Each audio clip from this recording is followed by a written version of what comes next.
Plongés dans les drames de la vie dès leur plus jeune âge, ces reptiles essaient de surmonter les défis de l'existence pour s'épanouir dans les eaux douces de la Nouvelle-Écosse.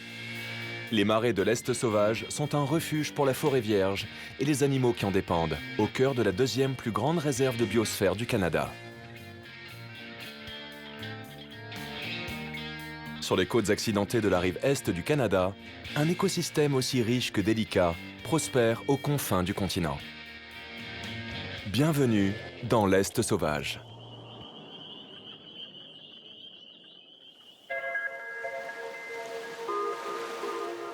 La province de la Nouvelle-Écosse est séparée du reste du pays par des bras de mer et des falaises rocheuses.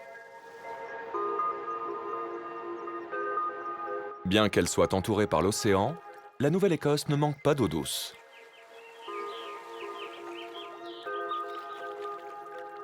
Les pluies abondantes, les brouillards côtiers et les douces températures estivales ont donné naissance à une multitude de tourbières, d'étangs, de ruisseaux et de lacs, un riche tissu d'habitats marécageux. C'est le début de l'été dans le parc national du Kemjim-Kujik, au sud-ouest de la Nouvelle-Écosse.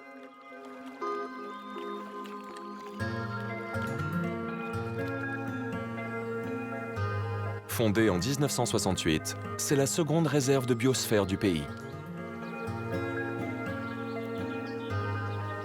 Le foyer ancestral du peuple Micmac, installé ici depuis des milliers d'années. La création du parc a permis de préserver de l'empiètement des hommes cet habitat unique et d'assurer ainsi la survie de sa faune. Comme la tortue mouchetée.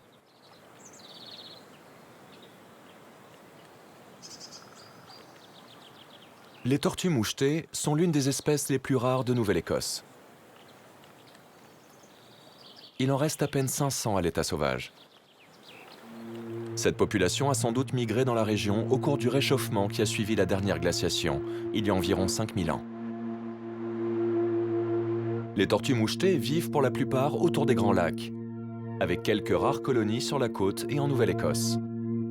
Il y a environ 3000 ans, la langue de terre reliant la Nouvelle-Écosse au Nouveau-Brunswick fut inondée, coupant ces spécimens des populations continentales. Alors que la nuit tombe sur le parc, l'un de ses principaux résidents s'apprête à pondre. Elle avance lentement vers la berge, à la recherche de l'endroit parfait où faire son nid. D'une grande agilité dans l'eau, elle est beaucoup plus pataude sur la terre ferme. La tortue mouchetée met environ 14 ans à atteindre la maturité sexuelle et peut vivre plus de 70 ans. Son faible taux de reproduction la rend particulièrement vulnérable aux changements environnementaux et aux menaces qui pèsent sur son habitat. Voici pourquoi il s'agit d'une espèce menacée. Il est donc essentiel que cette couvée voie le jour.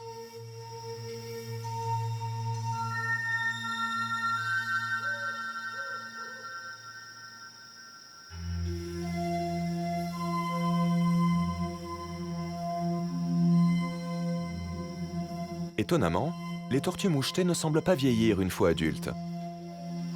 Des spécimens de 20 ans et de 70 ans sont à peine discernables.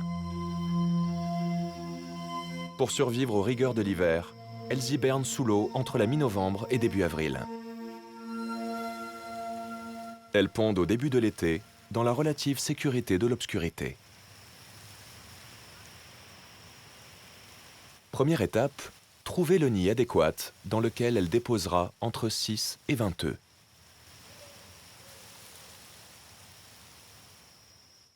Elle le choisit soigneusement.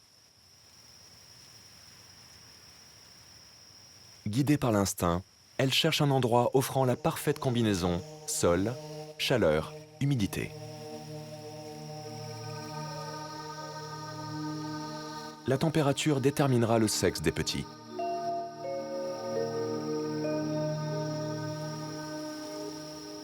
Un peu plus chaude, et seules des femelles verront le jour. Un peu plus froide, et ce seront des mâles. D'une année sur l'autre, les quelques degrés de variation permettent d'équilibrer la ration de mâles et femelles sur le long terme. Mais cette caractéristique fait aussi des tortues mouchetées une espèce particulièrement vulnérable aux modifications climatiques. Les recherches indiquent qu'un très léger réchauffement du climat empêcherait définitivement les mâles de voir le jour, ce qui assombrirait considérablement le futur de cette créature.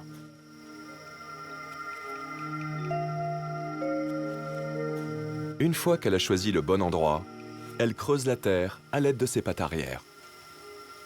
Elle façonne un nid en forme de vase, suffisamment rond pour accueillir les œufs et muni d'une minuscule ouverture afin de dissuader les prédateurs potentiels. Méthodique et méticuleuse, la ponte peut prendre plus de 5 heures.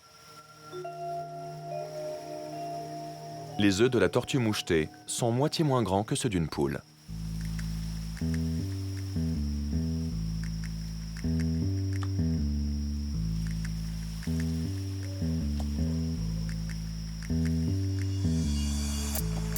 Elle en pond un toutes les 2 minutes environ. Une fois les 12 œufs pondus, elle recouvre le nid.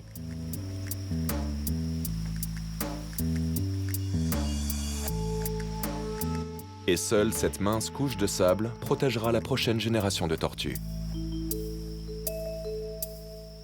Son travail de mère s'arrête ici.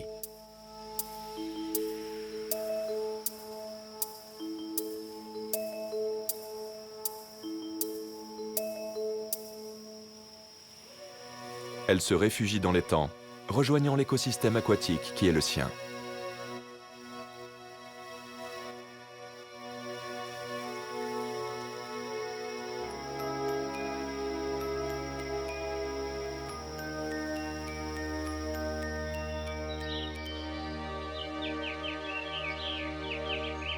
De bonnes conditions de nidification peuvent attirer plusieurs spécimens au même endroit, ce qui n'est pas sans danger pour les œufs.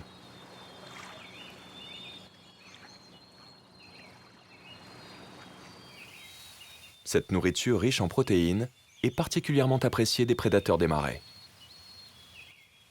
Un raton laveur rôdant dans les arbres alentours pourrait gober toute une génération en une seule soirée. Des preuves d'une récente effraction sont éparpillées sur la plage. Si tous leurs œufs subissaient le même sort, les tortues mouchetées seraient condamnées. Heureusement, cette espèce menacée a trouvé un allié en la personne d'humains charitables. Le Mercy Tobeatic Research Institute, aidé par une équipe de volontaires, est à la pointe du combat pour sauver les tortues mouchetées de Nouvelle-Écosse. Ses membres disposent des cages au-dessus des nids pour protéger les œufs des ratons laveurs et des renards jusqu'à leur éclosion.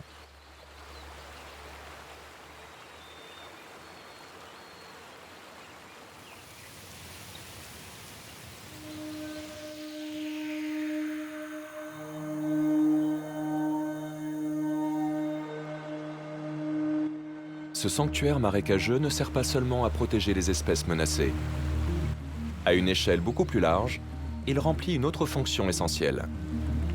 Cet environnement d'eau douce est un élément indispensable de l'écosystème. Il permet le recyclage et l'amélioration de la qualité des eaux et limite les conséquences des inondations en faisant office de réservoir après de fortes pluies. Enfin, de par la faible profondeur, végétation et créatures aquatiques peuvent s'épanouir, baignées de lumière. Comme par exemple ce crapaud d'Amérique, l'une des 6000 espèces d'amphibiens de la planète. En grec, amphibios signifie « qui vit dans 2 éléments ». Ainsi, des créatures comme la grenouille léopard commencent leur vie sous l'eau, respirant à l'aide de branchies semblables à celles des poissons. Elles subissent ensuite une métamorphose. Les têtards se transforment en grenouilles et débutent leur seconde vie, respirant l'air à la surface. Du fait de ce cycle de vie entre 2 habitats, les amphibiens sont extrêmement sensibles aux conditions régnant dans chacun de ces environnements. Voici pourquoi les scientifiques pensent que des espèces comme le crapaud d'Amérique constituent des indicateurs d'écosystèmes. Mais aujourd'hui, ils font plutôt office d'oiseaux de mauvais augure. Leur population s'est drastiquement réduite ces dernières décennies. Plusieurs raisons peuvent l'expliquer. Dans ces eaux peu profondes, ils sont davantage exposés aux radiations ultraviolets du soleil, qui provoqueraient une hausse de la mortalité infantile. Et la baisse du niveau des eaux, due au réchauffement climatique dans certaines régions de l'Est du Canada, ne fait qu'aggraver le problème.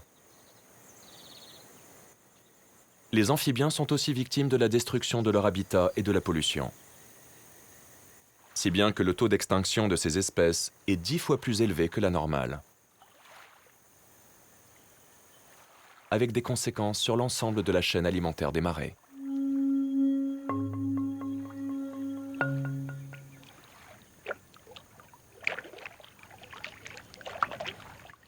Un serpent jarretière marin ondule dans l'eau en utilisant les courbes de son corps.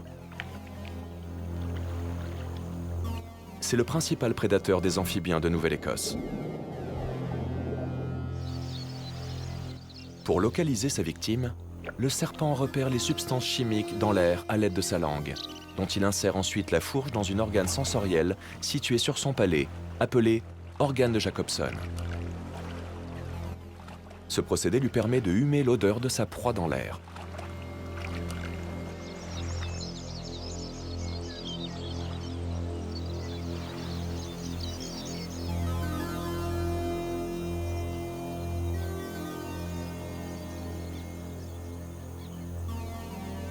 Après s'être emparé d'un crapaud d'Amérique, ce spécimen démontre qu'il est capable d'avaler un animal faisant 2 fois sa taille. Il n'est pas aussi venimeux qu'un crotale, mais sa morsure affaiblit suffisamment sa proie pour lui permettre de l'ingérer.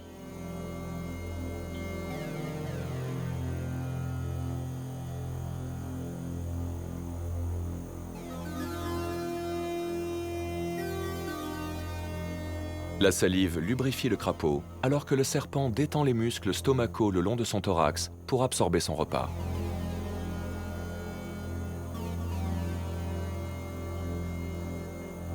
Et maintenant, la digestion peut commencer.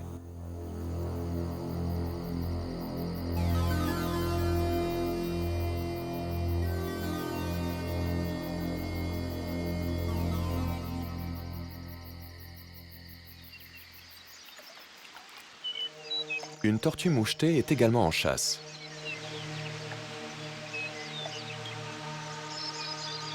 Elle se nourrit d'insectes, nymphes de libellules ou scarabées, mais aussi d'escargots, de vers, de poissons et de végétation. Elle peut rester 2 heures à guetter ses proies sous l'eau sans respirer.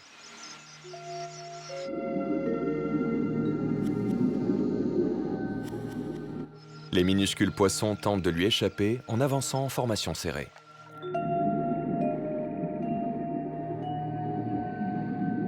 Voyant la tortue approcher, les vairons mettent en œuvre la théorie du groupe égoïste. Les poissons au bord du banc sont les plus vulnérables.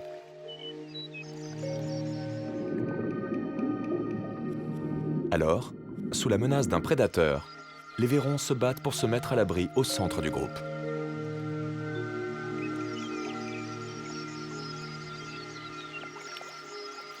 La tortue ne nage pas aussi bien que ses proies qui parviennent à lui échapper. Elle devra se tourner vers un repas plus facile.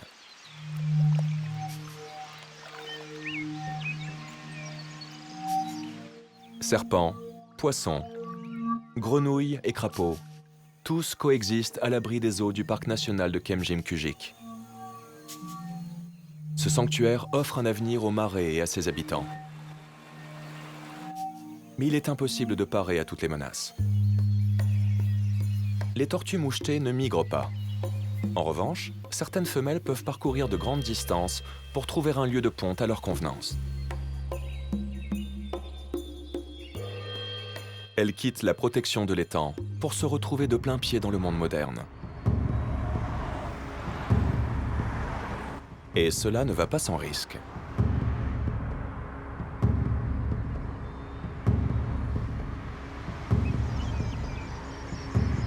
Perdues au milieu de la chaussée, elles doivent naviguer entre les voitures, car leurs anciennes routes migratoires constituent désormais un terrain miné.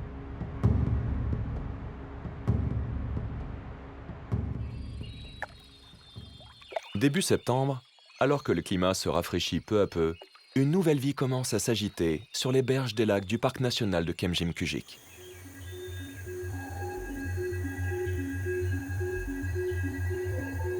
Émergeant 3 mois après la ponte, les petites tortues mouchetées font leurs premiers pas avec un seul but en tête. L'instinct et le miroitement du soleil sur le lac leur indiquent la direction de l'eau.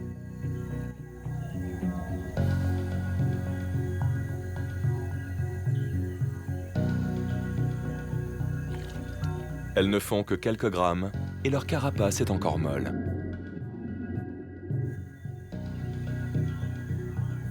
Elle durcira avec l'âge. Mais pour l'heure, les jeunes tortues restent vulnérables aux prédateurs tels que ratons laveurs, coyotes, renards ou moufettes. Mais elles pourront trouver refuge dans l'eau, au milieu des nénuphars.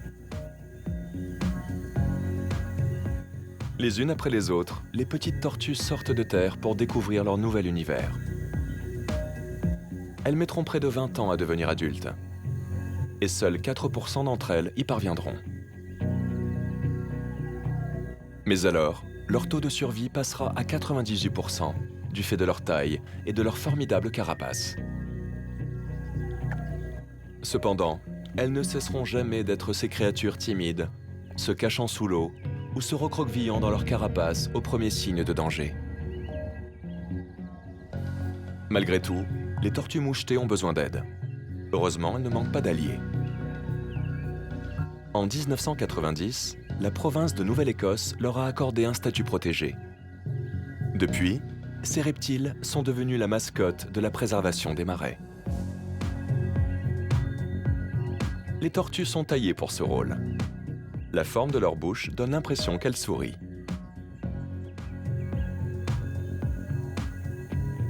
Pour protéger ces créatures, il faut enregistrer le moindre de leurs mouvements à travers les zones protégées et minimiser les risques potentiels.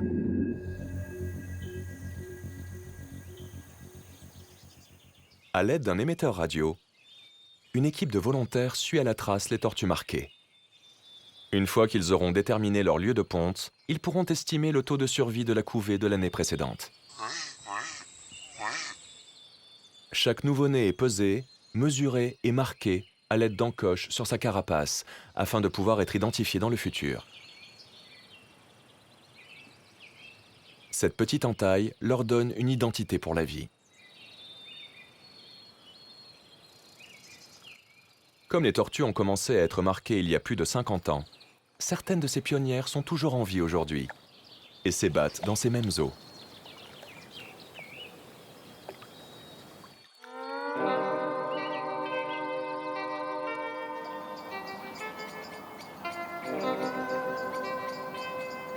L'automne cède la place à l'hiver. Sous la surface gelée, les tortues mouchetées passent la mauvaise saison nichées dans la boue qui tapisse le fond du lac.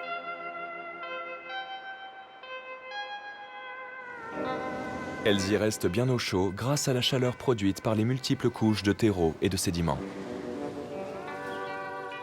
Quand le printemps arrive, les tortues sortent de leur torpeur et nagent l'air de rien jusqu'à la surface.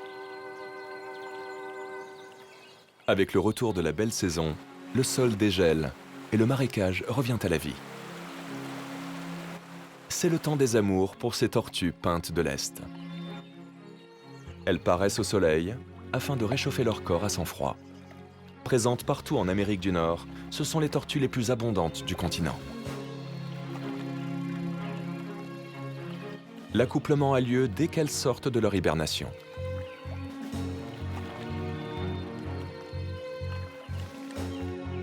Le mâle séduit la femelle en lui caressant le cou.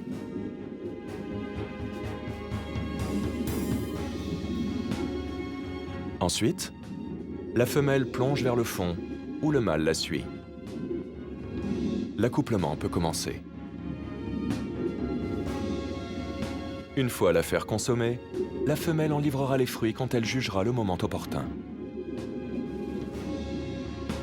Elle ne pondra ses œufs que si le temps le permet et qu'il y a suffisamment à manger.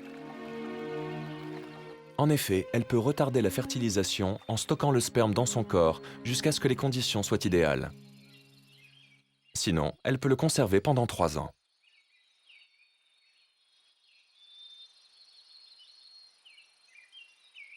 Les femelles tortues peintes affichent parfois un comportement mystérieux au moment de la nidification.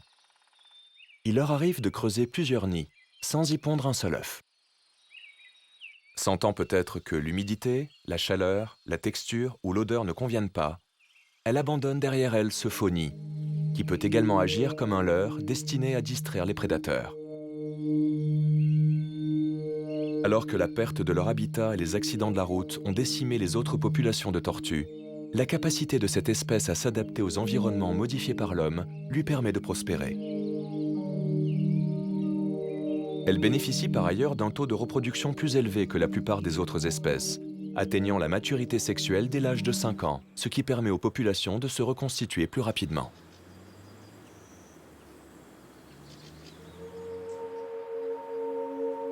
Les fossiles ont permis de déterminer que les tortues étaient apparues sur Terre à l'époque des dinosaures. Et aujourd'hui, elles pourraient bien partager leur sort. Mais il ne s'agit pas que de leur survie. C'est tout l'écosystème du marais et les animaux qu'il fait vivre qui est en jeu. Sa durabilité dépend de la capacité des espèces à s'adapter, à se reproduire et à se multiplier. Et la clé de leur survie est l'eau.